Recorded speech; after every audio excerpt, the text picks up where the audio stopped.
Bonjour à chacun.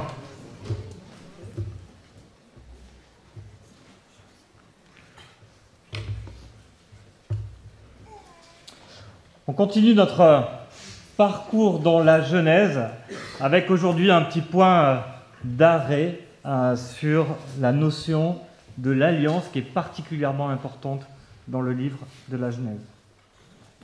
Peut-être qu'il vous est arrivé d'être un peu perdu quand vous lisez votre Bible. Peut-être à certains moments on est perplexe vis-à-vis de certains passages. Peut-être même que des fois on se demande à quoi servent certains passages. On se demande pourquoi ils sont là. Il y a des choses qui sont peut-être des fois plus faciles.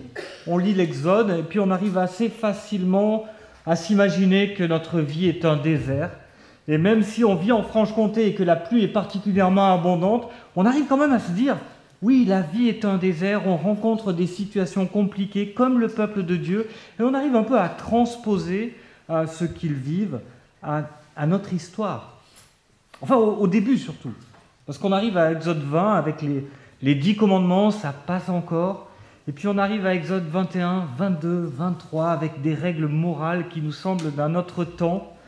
La relation entre les maîtres et les esclaves, les préjudices, demander si un bœuf blesse ou tue quelqu'un avec ses cornes, ou même les règles concernant le sabbat, on ne sait pas trop comment on va faire ça, le samedi, le dimanche, comment ça fonctionne.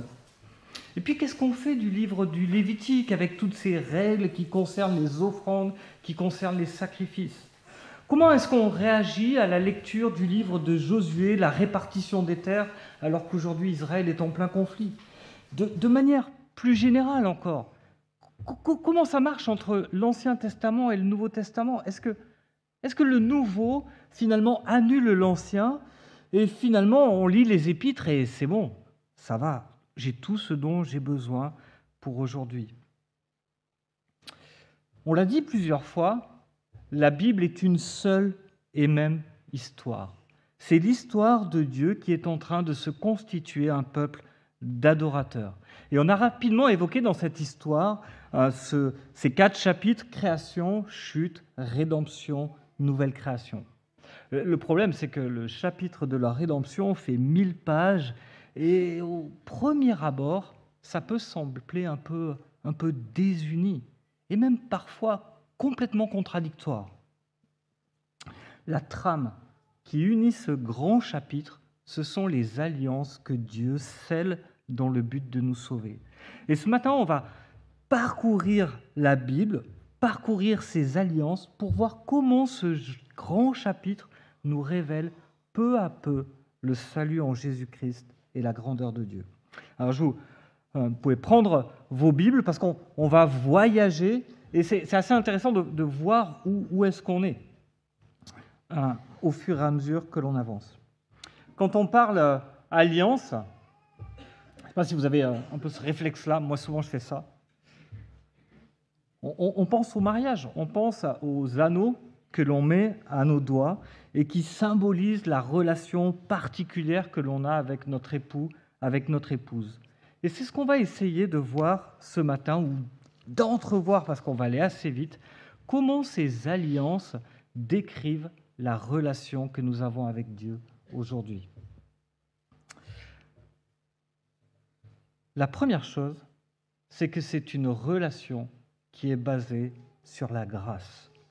Et la semaine passée, Samuel nous a parlé de l'histoire de Noé dans les chapitres 6 à 9 de la Genèse.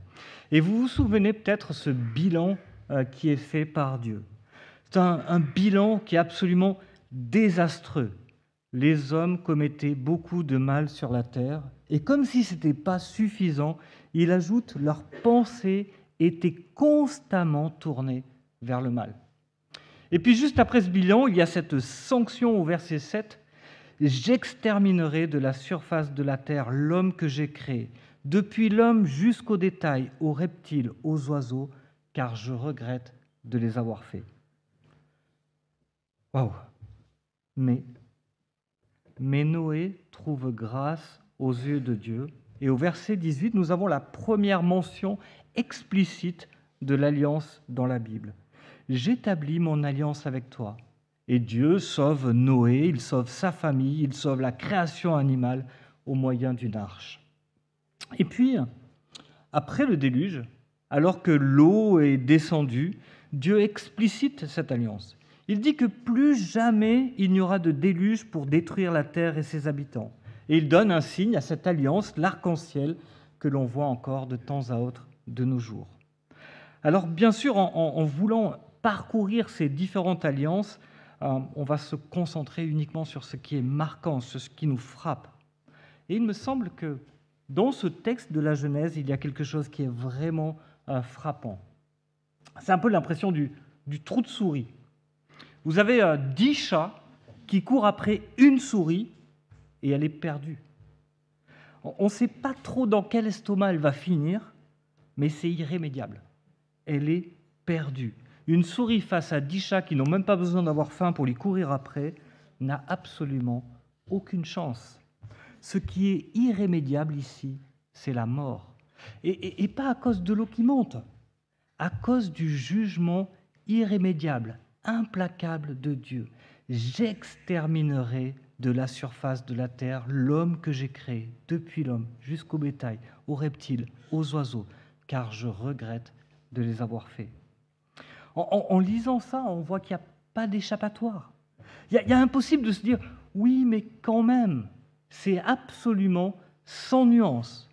Mais dans ce noir total, il y a comme un trou de souris. Il y a une lumière qui brille. Si les hommes ont leur cœur qui est totalement tourné vers le mal, Dieu n'a pas changé et le mal ne remet pas en cause son plan pour la création qui se détourne de lui. Je serai votre Dieu, vous serez mon peuple, j'habiterai au milieu de vous.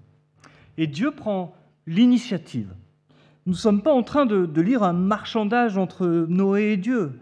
Comment ça ? Tu vas détruire toute la terre ? Mais qu'est-ce qu'on a fait pour mériter ça ? Écoute, c'est vrai qu'on n'est pas parfait, mais quand même, on t'honore, on te respecte, on fait de notre mieux. Tu peux pas faire quelque chose là pour nous sauver du jugement ? Une île ? Ou peut-être un bateau ? Non. Dieu fait un constat absolument définitif envers l'humanité, mais par sa fidélité à son projet, à son alliance, il va se constituer un peuple et s'engager envers elle. Dieu nous sauve parce qu'il a délibérément choisi de le faire. Et l'attitude de Noé à la sortie de l'arche nous rappelle que Dieu n'a rien à attendre de l'homme, mais que l'homme peut s'attendre à Dieu. Et l'alliance qui est établie avec Noé nous concerne tous. Dieu n'a pas juste sauvé Noé, mais avec lui, c'est un nouveau départ qui est donné. Dieu s'engage envers toute la création. Il ne la détruira plus par les eaux. Et ça nous concerne. Et encore une fois, même quand on arrive en Franche-Comté et qu'on ne voit pas le soleil pendant plusieurs semaines, qu'il pleut nuit et jour, on sait que Dieu ne détruira plus jamais la terre par les eaux. Et de temps en temps, Dieu place son arc dans le ciel pour nous rappeler sa promesse. Et en lisant ces premiers chapitres de la Genèse, on aurait pu croire que Dieu s'accommode, au moins en partie, de notre péché. Il a dit qu'Adam et Ève mourraient, et on s'attend un peu à ce qu'ils soient foudroyés sur place. Et avec Noé, c'est un peu la douche froide. Dieu exécute son jugement, mais sans renoncer à son plan. Après le déluge, Dieu va redonner ce mandat de remplir la terre, de la dominer. Mais il ajoute des commandements à cela par lesquels Dieu souligne la valeur de la vie humaine. La valeur de la vie humaine compte pour Dieu. Ainsi, avec cette alliance, cela nous rappelle que nous vivons alors que nous devrions être morts. Nous vivons alors que nous devrions être morts. Cette alliance, c'est la patience de Dieu envers sa création. À chaque fois qu'on voit cet arc-en-ciel, on peut se rappeler que ce monde est perdu, mais que nous sommes encore dans le temps de la grâce. Dieu fait grâce, le jugement de Dieu viendra de manière aussi sûre, aussi radicale que le déluge, mais pas encore. Pour l'instant, il est reporté. Reporté jusqu'à quand ? Jusqu'à ce que la rédemption soit pleinement accomplie. Une relation qui est basée sur la grâce. mais c'est aussi une relation qui est basée sur la foi. Le monde prend un nouveau départ à partir de là, mais il échoue de la même manière. Les hommes politiques n'ont rien inventé, ils croient toujours que le monde nouveau va effacer l'ancien, mais la progression du péché reprend exactement là où elle en était. Les hommes sont rebelles, ils se regroupent à Babel, et Dieu confond leur langage, il les disperse sur toute la terre. Mais au milieu de ce monde qui se rebelle encore une fois à Dieu, Dieu va continuer son plan de se constituer un peuple, et il va à nouveau faire alliance avec un homme, Abraham. J'ai du mal avec mes feuilles ce matin. Et comme ça, un jour, Dieu parle. Il s'adresse à Abraham. Il lui dit, écoute, ta promesse, ta récompense va être grande. Et Abraham lui dit, mais qu'est-ce que tu vas me donner? Je m'en vais, pas d'enfant, pas d'héritier, et mes biens, c'est Eliezer de Damas, mon serviteur.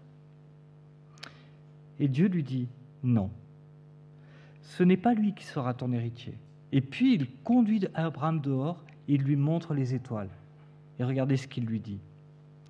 Regarde le ciel, compte les étoiles si tu peux les compter. Telle sera ta descendance. Abraham eut confiance en l'Éternel qui le lui compta comme justice. L'Éternel dit encore, je suis l'Éternel qui t'ai fait sortir d'Ur en Chaldée pour te donner ce pays en possession. Abraham lui répondit, Seigneur Éternel, à quoi reconnaîtrai-je que je le posséderai? L'Éternel lui dit, prends une génisse de 3 ans, une chèvre de 3 ans, un bélier de 3 ans, une tourterelle et une jeune colombe. Abraham prit tous ces animaux, les coupa par le milieu et mit chaque morceau l'un vis-à-vis de l'autre, mais il ne partagea pas les oiseaux. Et à ce moment-là, Dieu continue de parler à Abraham, il lui explique ce qui va se passer pour ses descendants. Il va y avoir un peuple qui naîtra de lui, l'esclavage en Égypte, l'exode, le retour dans le pays. Et puis plus tard, quand le soleil est couché, il y a une obscurité profonde et il y a un four fumant avec des flammes qui passaient entre les animaux partagés. Ce jour-là, l'Éternel fit alliance avec Abraham en disant « C'est à ta descendance que je donne ce pays. » Alors comme pour avec Noé, je voudrais regarder avec vous ce qui semble saillant dans ce texte. Peut-être quelques observations. La première chose, c'est que nous sommes à nouveau face à un nouveau départ. Avec Noé, Dieu efface tout et il repart avec une famille. Là, à la suite de Babel, il y a comme un nouveau commencement, une nouvelle humanité qui repart d'une famille qui va devenir un peuple. Et Dieu laisse entrevoir à Abraham l'immensité de ce peuple. Il sera comme les étoiles. C'est un recommencement, mais le projet de Dieu n'a pas changé. Dieu veut se faire un peuple d'adorateurs. Abraham est un homme qui croit en Dieu. Au chapitre 12, juste un peu avant, un jour, d'un coup, Dieu s'est adressé à lui et lui a dit « Va là où je te dirai, et puis je te bénirai, et puis même toutes les familles de la terre seront bénies au travers de toi. » Pas très précis comme destination, mais Abraham est parti. Mais là, ça fait une dizaine d'années déjà que Dieu lui a promis une descendance. Et Abraham, il dit, comme tu ne m'as pas donné d'héritier, en même temps, j'ai une solution. Il y a bien Eliezer, mon serviteur, qui sera mon héritier. Mais regardez, juste après que Dieu lui ait montré les étoiles, Abraham eut confiance en Dieu qui le lui compta comme justice. C'est incroyable comme déclaration. Abraham a menti à propos de sa femme parce qu'il avait peur de se faire tuer, il a mis sa femme en danger. Et Dieu lui dit, parce que tu crois dans ma parole, je te considère comme juste. Parce que tu crois dans ma promesse, je te considère comme juste. Est-ce que Abraham est moralement juste? Non. Abraham n'est pas moralement juste. Mais face au jugement de Dieu, la foi d'Abraham est comptée comme justice. Parce que Abraham a placé sa confiance en Dieu, il est considéré comme s'il avait parfaitement et tout le temps obéi à Dieu. Et c'est la même chose pour nous aujourd'hui. Je ne suis pas moralement juste. Comme Abraham, j'ai failli obéir à Dieu, mais par la foi, Dieu me justifie. Et mon combat, notre combat de chaque jour, ce n'est pas de mériter la justice de Dieu par mes bonnes actions, mais de vivre celle qu'il m'est donnée par la foi.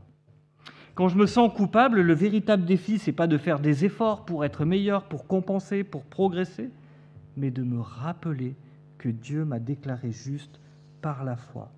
Ma foi en ses promesses compte comme justice. Et Dieu va graver cela dans le marbre avec une alliance qu'il fait avec Abraham. Alors si vous êtes un peu sensible à l'évocation du sang, la scène qui suit est particulièrement gore. Dieu dit à Abraham de prendre des animaux. Une génisse, vous la voyez, une chèvre, un bélier, chacun de 3 ans, ce n'est pas des bébés, des animaux déjà importants, une tourterelle, un pigeon. Et il lui dit, coupe-les en 2. Il faut juste un instant s'imaginer la scène. Juste un instant.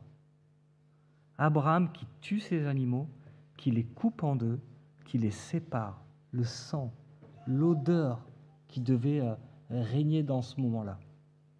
Et c'était le but. C'était vraiment le but. Si vous avez l'image, vous avez saisi le but. En fait, c'était un rite qui se faisait, c'était une forme de contrat que l'on pouvait passer entre 2 personnes ou entre 2 pays. Aujourd'hui, si vous passez un contrat, que vous ne le respectez pas, vous signez un papier, puis vous avez des pénalités. Éventuellement, suivant l'importance du contrat, vous finirez peut-être en prison. Et là, c'était un peu différent, en fait. On coupait les animaux, et les 2 personnes devaient passer entre les animaux coupés. Et l'idée, c'était que si l'un des 2 ne respectait pas le contrat, malheur à lui, parce qu'il lui serait fait la même chose que les animaux. J'imagine que ça faisait réfléchir 2 minutes. Qu'avant de traverser, on devait considérer la scène et se dire « Je suis bien capable de respecter le contrat, là ?» Mais là, rien ne se passe. Il coupe les animaux en 2 et rien ne se passe. Dieu raconte à Abraham que ça va prendre du temps. Il lui dit que ça va être compliqué. Il dit, tu sais, il va y avoir 400 ans d'esclavage. Et puis je vais intervenir. Et puis je vais les ramener dans le pays. Et là, l'histoire a dû durer assez longtemps parce qu'il a regardé les étoiles.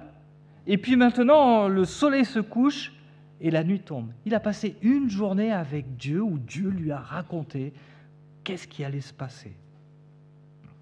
Et quand le soleil tombe, il y a des flammes qui passent entre les animaux et qui les consument. Qu'est-ce qui s'est passé? Dieu seul est passé entre les animaux. Il est le seul à s'engager pour les 2 parties. Dieu dit « Malheur à moi si je ne remplis pas tous les engagements de l'Alliance. Malheur à moi si je ne remplis pas tous les engagements de l'Alliance. » Et d'ailleurs, regardez, juste le chapitre 16, juste après, Abraham a un fils. Avec qui? Avec Agar, parce qu'il n'a pas perdu ses mauvaises habitudes. Il essaye par lui-même d'accomplir la promesse de Dieu. Parce qu'encore une fois, le temps devient long et il se dit « mais ça ne vient pas ». Et pourtant, Dieu va accomplir sa promesse. Un peuple naîtra d'Abraham à cause de la fidélité de Dieu à son alliance. Il est celui qui s'est engagé dans l'alliance. Encore une fois, cette alliance nous concerne parce que Dieu dit à Abraham « Tous les peuples de la terre seront bénis à travers toi ». C'est par la foi que nous sommes justifiés. Non seulement aucune œuvre ne peut participer à notre justice, mais aucun péché ne peut remettre en question notre justice.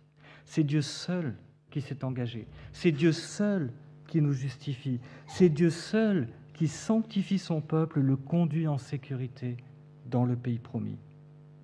Vous savez, il y a quelque temps, ça fait déjà plusieurs mois, un soir, j'ai quitté une réunion et je me suis dit, punaise. Ouais, je dis souvent punaise. Punaise. T'es pasteur et c'est toi qui t'es le plus mal conduit dans cette réunion. » Et j'étais super mal. Et j'étais mal pendant des semaines. Et ça m'a travaillé pendant des semaines. En me disant, mais comment tu peux vivre des choses pareilles? Et pourtant, combien de fois est-ce que j'ai dit, enseigner que notre justification est par la foi seule? Des centaines de fois. Mais j'ai besoin que Dieu me rappelle sans cesse.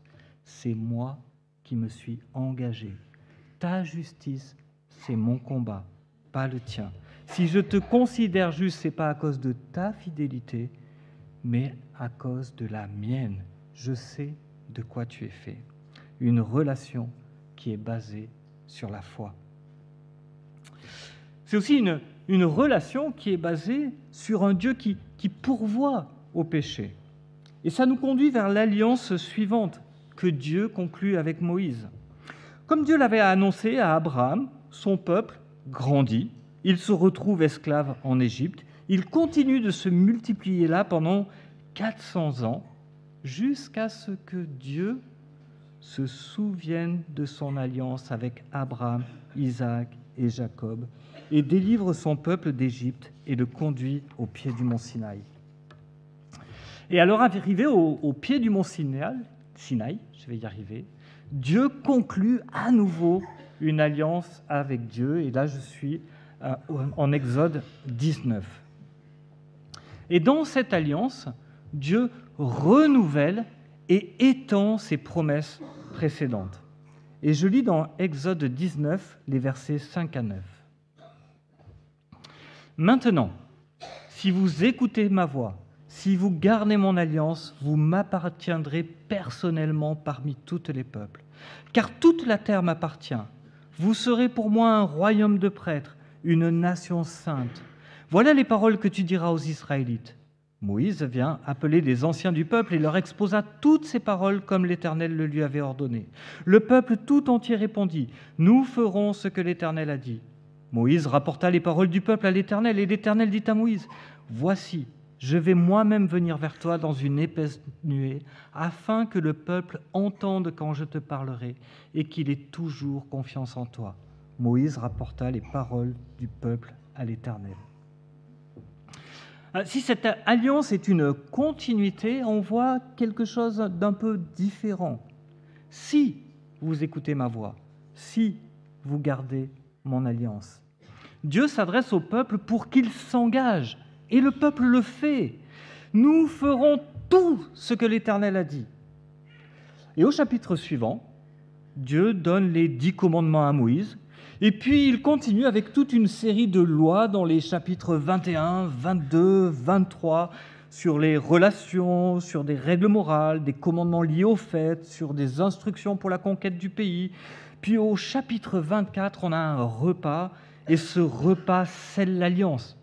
Et on se dit, c'est fini. Mais non, Moïse doit monter encore plus haut dans la montagne jusqu'à rejoindre la nuée. Et là, il reste avec Dieu pendant 40 jours. Et là, Dieu lui donne les plans du tabernacle et puis tout ce qui est nécessaire au sacrifice dans les chapitres 25 à 31. Et là, la question se pose. Dieu dit : « Vous serez pour moi un peuple saint. » Et il leur donne une loi avec ce commandement : « Soyez saints parce que je suis saint. » Et cette loi, elle n'est pas encore descendue de la montagne qu'il leur donne le tabernacle. Un Dieu saint qui habite au milieu d'un peuple saint, ok, c'est normal, ça joue jusque-là. Ce qui commence à être bizarre, c'est qu'il leur donne aussi tout ce qui a lieu au sacrifice et au pardon des péchés. Mais en fait, on comprend très vite, parce que le peuple n'a même pas pu attendre les 40 jours. Moïse ne revient pas. Bon, si on se faisait un Dieu, et ils viennent de briser au moins les 3 premiers commandements.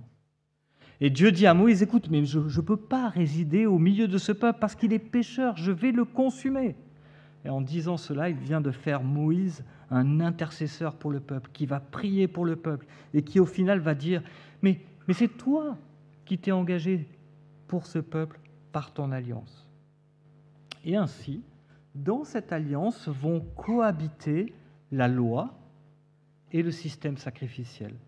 Avec Moïse d'un côté comme prophète, comme porte-parole de Dieu, et de l'autre côté, Aaron, le grand prêtre.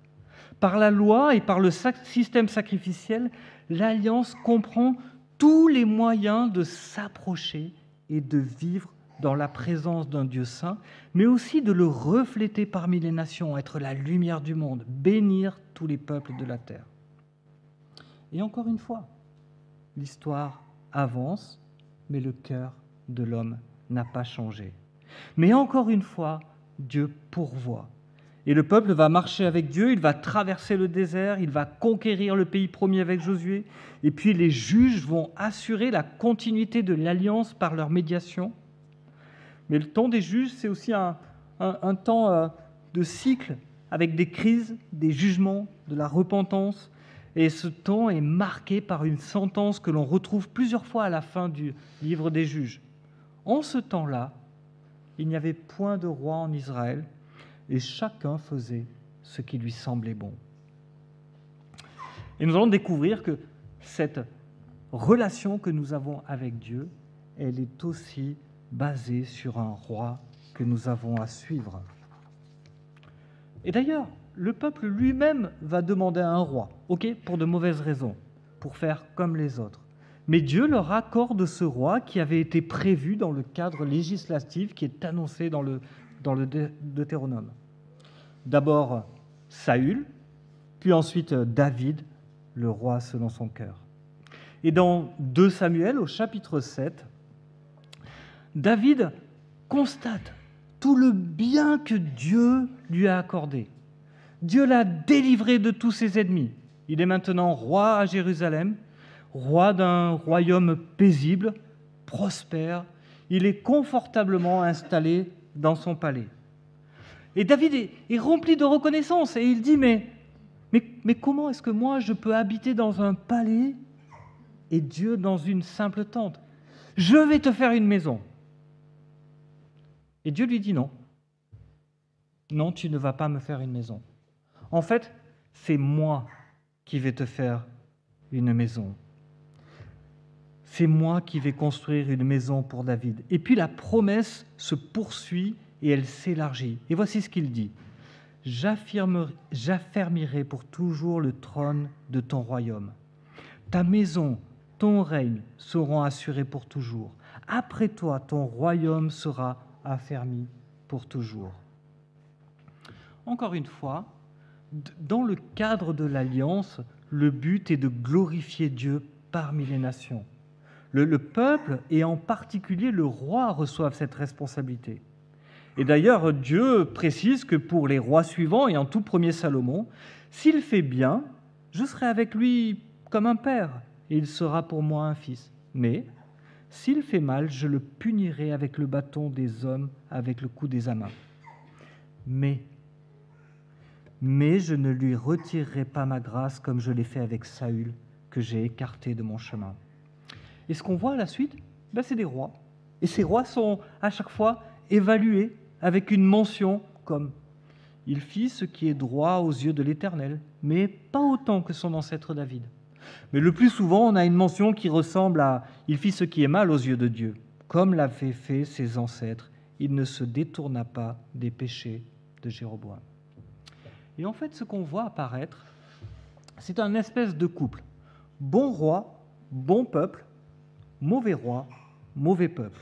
Le peuple s'identifie à son roi.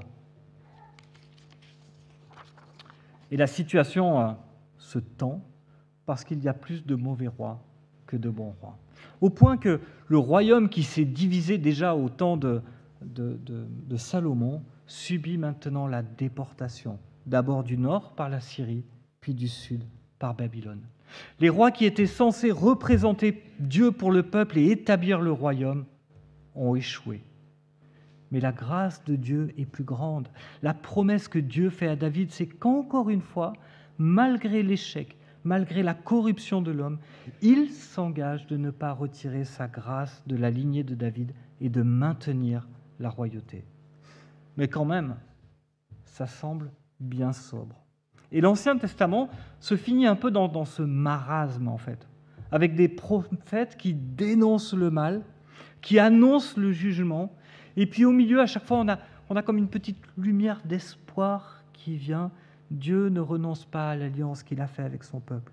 Mieux, ces alliances qui sont établies avec Noé, Abraham, Moïse, David, préparent, annoncent quelque chose de plus grand, une nouvelle alliance avec Jésus-Christ. Parce qu'à un moment donné, on reste avec cette question.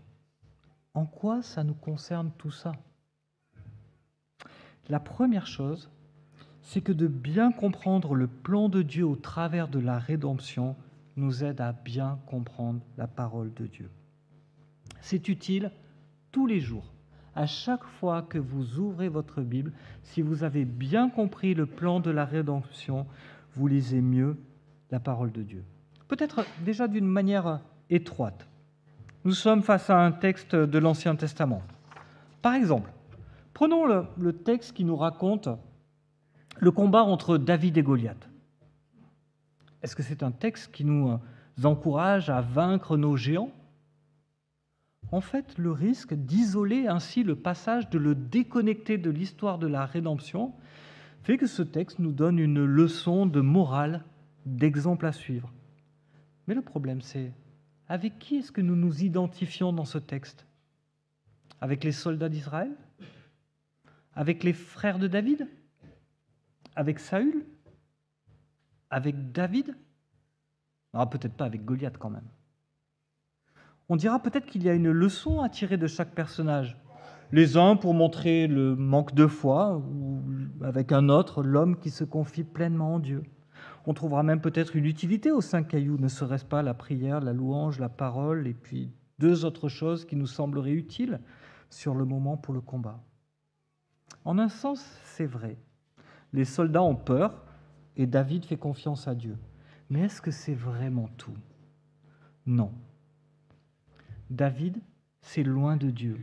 Il est celui qui combat à la place du peuple. Il est celui qui remporte une victoire définitive sur l'ennemi. Il est loin, le Messie, qui annonce le futur Messie et sa victoire définitive sur Satan à la croix. Mais c'est vrai aussi quand on lit le Nouveau Testament. Quand Paul nous parle de la justification de la foi par Romains 4, il parle d'Abraham. Il cite Genèse 15, 6. Abraham eut confiance en Dieu et cela lui a été compté à justice. Quand il parle aux Galates, au chapitre 3 de cette même justification, le chapitre complet est un assemblage des citations de l'Ancien Testament. Et il nous dit, allez voir, lisez ces histoires, regardez, et le texte va prendre de la profondeur, il va nous parler, il va nous percuter, il va rendre notre foi vivante.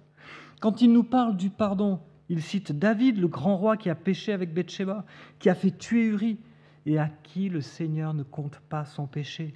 Et cette affirmation du pardon de Dieu vis-à-vis de nos fautes prend de la profondeur, prend de la réalité, prend de la chair. La Bible en est plus grande, les textes sont plus forts parce que nous les connectons à l'histoire de la rédemption, parce qu'ils préparent, ils annoncent ce que Jésus-Christ, roi des rois, fait à la croix. Mais on peut aussi considérer ça de façon plus large. Dieu tient ses promesses. Dieu n'échoue pas avec son plan. Il n'y a pas un plan A avec Adam, B avec Noé, C avec Abraham, D avec Moïse et D' avec David. Il a un plan qu'il a conçu avant même la fondation du monde. Et il se révèle peu à peu. Et dans cette révélation, il y a une constante. L'homme échoue. Toujours. Toujours. Toujours. Même ces héros de la foi choisis par Dieu, aucun ne peut se dépêtrer de son péché. Aucune de leurs actions, aussi louables soient-elles, ne peut ni les sauver, ni nous sauver. Dans le même temps, nous voyons un Dieu qui s'engage, qui agit par grâce, sans jamais compter sur le mérite des hommes. Il s'engage au point de venir lui-même dans la personne de Jésus-Christ. Une relation en Christ qui nous unit à Dieu. En Jésus, nous avons un meilleur Noé. Comme à l'époque de Noé, où ceux qui se sont joints à Noé, sont venus s'abriter dans l'arche, ont été sauvés des eaux du jugement. Jésus dit à ses disciples, mais vous savez, je dois être baptisé d'un baptême dont vous ne pouvez pas prendre. Et c'est sur la croix que Jésus subit ce baptême. C'est sur la croix que Jésus subit le jugement comme les contemporains de Noé. Il prend le jugement de Dieu sur lui, à notre place. Et il nous sauve comme avec Noé, nous emportant sur le bois de la croix. En Jésus, nous avons un meilleur Abraham. Il bénit toutes les nations de la terre par un salut universel qui brise toutes les séparations. Un salut qui se répand totalement, globalement. Et aujourd'hui, on se réjouit de voir des églises sur toute la face du monde. En Jésus, nous avons un meilleur Moïse. Il n'est pas seulement un prophète qui rapporte les paroles de Dieu, il est lui-même la parole de Dieu. Il nous donne une loi nouvelle, aimer Dieu de tout son cœur, de son prochain comme soi-même, par laquelle il accomplit toutes les lois, tous les commandements de l'Ancien Testament. Il donne la vie de la manière parfaite parce qu'il est un meilleur Aaron. Il est le prêtre parfait qui n'a pas besoin d'offrir des sacrifices pour lui-même et qui en même temps s'offre lui-même comme sacrifice parfait, définitif pour tous nos péchés. Il efface toutes les craintes de nos questionnements. Ai-je bien été pardonné ? Oui, parce que son sacrifice couvre toutes nos fautes, toutes, sans aucune exception pour tous ceux qui croient en lui. Il est un meilleur David, parce qu'il est le roi éternel qui nous entraîne à sa suite. Il est un roi qui nous donne un cœur nouveau, qui nous remplit de son esprit par sa parole. Il nous rend peu à peu semblables à lui. Vous vous rappelez ? Bon roi, bon peuple, mauvais roi, mauvais peuple. Nous avons un bon roi qui nous transforme à son image, qui produit en nous le vouloir et le faire conformément à sa volonté.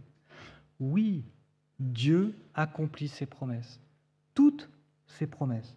Il le fait par amour pour son peuple et par fidélité à son alliance, par fidélité à sa parole.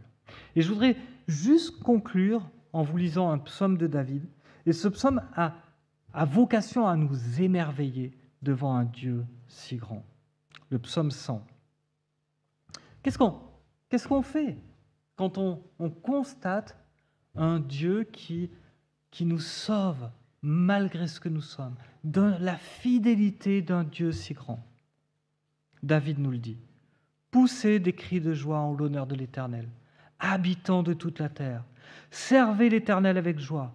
Venez avec allégresse en sa présence. Sachez que l'Éternel est Dieu. C'est lui qui nous a fait et nous lui appartenons. Nous sommes son peuple, le troupeau dont il est le berger. Entrez dans ses portes avec reconnaissance, dans ses parvis avec des chants de louange. Célébrez-le, bénissez son nom, car l'Éternel est bon, sa bonté dure éternellement et sa fidélité de génération en génération. Toute la Bible, tout l'Ancien Testament nous montre la fidélité d'un Dieu exceptionnel. Jamais, au grand jamais, nous ne pourrons nous éloigner de Dieu.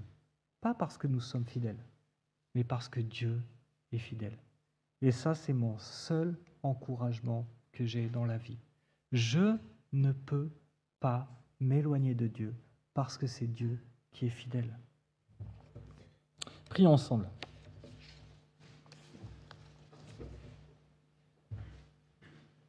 Notre Dieu, notre Père, quand on lit ces constats que tu fais tout au long de cet Ancien Testament, de ces hommes qui, malgré ta bénédiction, malgré tes plans pour eux, se détournent en permanence de toi.